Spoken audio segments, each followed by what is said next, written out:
Howdy, friend. Sam Houston here, hoping you're living in high cotton. And if you're lucky enough to be in Texas, I know you're most of the way there. Now enjoy your daily dose of Texas history and Texas pride. Well, howdy, friend. Welcome back to the Feed Bandit podcast and your Texas history roundup for October 16th. In 1830, the impresario grants of Joseph Vliet and David G. Barnett and Lorenzo de Zavala were transferred to the Galveston Bay and Texas Land Company, as the grantees were unable to fulfill them. In 1869, Adolf Ad Topperwein was born in Burney. Topperwein became the greatest marksman and trick-shot gunman of his time. He set 14 world records during the 36 years he toured the nation for the Winchester Arms Company. His most publicized feat occurred in San Antonio in 1907.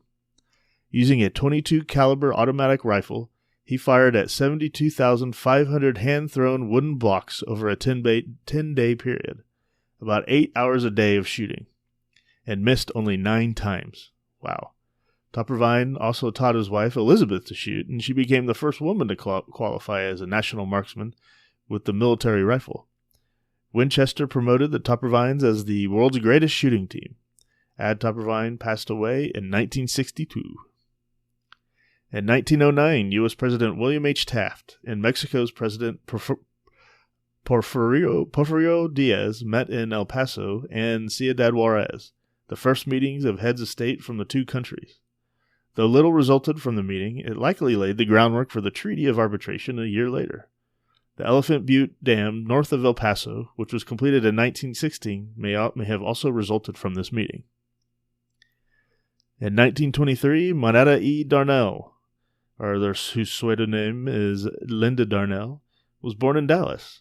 Darnell went on to international fame as a motion picture actress, often playing the part of a sultry vixen in films such as Forever Amber and several other well-received movies.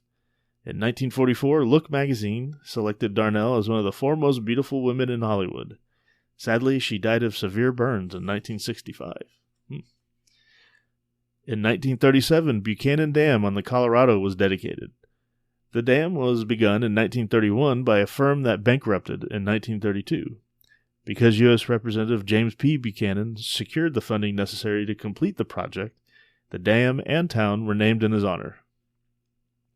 And in 1991, a mass shooting took place at Luby's Cafeteria in Killeen.